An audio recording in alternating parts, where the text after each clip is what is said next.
ITBP Indo Tibet border police की 21 battalion के शहीद कांस्टेबल दीदार सिंह की अंतिम अरदास व श्रद्धांजलि समारोह गांव उपरली जैनी के गुरुद्वारा साहब में आयोजित हुआ, जिसमें शहीद सैनिक परिवार सुरक्षा परिषद के महासचिव कुंवर रविंदर सिंह विकी, शहीद की माता कुलदीप कौर, पत्नी बलजीत कौर, बेटी जसप्रीत, बेटा हरमन सिंह, बहन जसबीर कौर, भाई बलकार सिंह, शहीद सिपाही मक्खन सिंह के पिता हंसराज, परमजीत सिंह पम्मी, सरपंच दलबीर कौर, गुरदीप सिंह आदि ने विशेष मेहमान के तौर पर शामिल होकर शहीद को श्रद्धा सुमन अर्पित किए। सर्वप्रथम श्री अखंड पाठ साहिब जी का भोग डालते हुए रागी जत्थे द्वारा वैरागमय कीर्तन कर बलिदानी को नमन किया गया। किस्मत वालों को नसीब होता है तिरंगा रूपी कफन। कुंवर विकी परिषद के महासचिव कुंवर रविंदर सिंह विकी ने कहा कि देश की आजादी का प्रतीक तिरंगा रूपी कफन किस्मत वालों को नसीब होता है तथा वो सैनिक धन्य हैं जो राष्ट्र को सर्वोपरि मानकर इस तिरंगे की शान को बरकरार रखते हुए अपना बलिदान दे जाता है। उन्होंने शहीद परिवार को हौसला देते हुए कहा कि सैकड़ों लोग रोज मरते हैं, उन्हें कोई याद नहीं करता,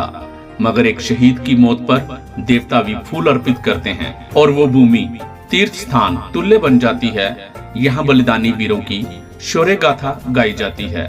कुंवर विकी ने कहा कि इस परिवार का जख्म अभी ताजा है, इसे उबरने के लिए समय लगेगा, मगर उनकी परिषद इनके हौसलों को परास्त नहीं होने देगी, हमेशा चट्टान की तरह इनके साथ खड़ी रहेगी। उन्होंने सरकार से अपील करते हुए कहा कि गांव में शीघ्र ही शहीद कांस्टेबल दीदार सिंह की याद में यादगिरी गेट बनवाया जाए तथा गांव के सरकारी स्कूल का नाम भी इसी वीर सैनिक के नाम पर रखा जाए ताकि भावी पीढ़ी इनके बलिदान से प्रेरणा ले सके। देश की अस्मिता पर गहरी चोट है पहलगाम हमला, सरकार 28 निर्दोषों की हत्या का ले बदला। कुंवर विकी ने कहा कि कुछ दिन पहले कश्मीर के पहलगाम में निर्दोष पर्यटकों पर हुआ आतंकी हमला देश की अस्मिता पर गहरी चोट है, जिसे लेकर देशवासी गहरे सदमे व गुस्से में हैं और सरकार से एक ही मांग कर रहे हैं कि आतंकियों व आतंक को पनाह देने वाले पाकिस्तान पर कड़ी कार्रवाई करते हुए अपने 28 पर्यटकों की निर्मम हत्या का बदला लेकर उनके परिजनों के रिश्ते जख्मों पर मरहम लगाते हुए करोड़ों देशवासियों को उद्वेलित भावनाओं का सम्मान करे। उन्होंने कहा, अगर पाकिस्तान ने आतंकियों को शह देना बंद ना किया तो आतंक रूपी यह अजगर एक दिन उसे ही निगल लेगा और विश्व के नक्शे पर ढूंढने से भी पाकिस्तान का नाम नजर नहीं आएगा। आतंकियों की उम्र कम होती है, इनके घर कभी नहीं जलते दिए। कुंवर विकी ने कहा कि दूसरों के घरों का दीपक बुझाने वाले आतंकियों के अपने घरों में कभी भी दिए नहीं जलते, उनकी उम्र भी बहुत कम होती है। आतंक का फन कुचलने हेतु आज सभी देशवासी व विभिन्न राजनीतिक पार्टियों के नेता लामबंद हो एक सुर में पहलगाम हमले के दोषियों को कड़ी सजा देने के लिए सरकार से गुहार लगा रहे हैं। आज आईटीबीपी के 21 बटालियन के कांस्टेबल दीदार सिंह जो 10 दिन पहले जम्मू कश्मीर की श्रीनगर में अपनी ड्यूटी को निभाते हुए बलिदान दे गए थे, आज उनकी अंतिम अरदास उनके गांव उपरली जैनी में जो है आयोजित की गई। सिपाही कांस्टेबल दीदार सिंह बहुत ही बहादुर और अपनी ड्यूटी के प्रति बड़े ही लॉयल थे, लेकिन 10 दिन पहले ऐसा दुख का पहाड़ इस परिवार पर टूटा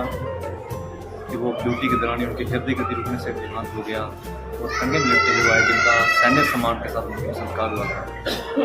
मैं अपनी शहीद सैनिक परिवार सुरक्षा परिषद की तरफ से सिपाही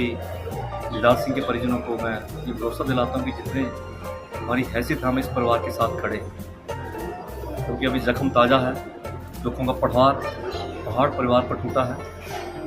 तो सरकार से मेरी विनती है कि इस परिवार की बाँह पकड़े, जो भी इनके बनते ड्यूज़ हैं समय पर इन्हें दिए जाएँ और जो गाँव ऊपर ले जानी सारे गाँव वासियों की तरफ से सरकार से ये मांग करता हूँ, विनती करता हूँ कि इस वीर योद्धा की याद में गांव में उनका यादगारी गेट और गांव के सरकारी स्कूल का नाम उनके नाम पे रखा जाए, ताकि जो इस गांव की इस इलाके की जो भावी पीढ़ी है ना, इनके बलिदान से जो है प्रेरणा ले सके। एक बार फिर मैं शहीद कांस्टेबल दीदार सिंह के परिजनों को कोट कोट प्रणाम करता हूँ और जितने भी शहीदों के परिवार आए हैं, जितनी संगत बाहर से आई है, उनका भी आभार व्यक्त करता हूँ। इसी उम्मीद के साथ कि इस दुख की घड़ी में हम इस परिवार के साथ खड़े हैं। सच्चे पातशाह परमपिता परमेश्वर इस पुण्य आत्मा को अपने चरणों में स्थान दे और उनके परिवार को उस दुख को झेलने की शक्ति दे। ओम शांति शांति शांति। वाहिगुरू जी का खालसा, वाहिगुरू। इस अवसर पर परिषद के द्वारा शहीद के परिजनों को शॉल व स्मृति चिन्ह भेंट कर सम्मानित किया गया। इस मौके पर सरपंच अक्षय शर्मा, शहीद के चाचा करनैल सिंह व टहल सिंह, सुरजीत सिंह, हरबंस सिंह, तरसेम सिंह, अमनदीप सिंह, रमनदीप सिंह, सतवीर सिंह, दर्शन सिंह, कुलदीप सिंह, प्रगट सिंह आदि गणमान्य लोग उपस्थित थे।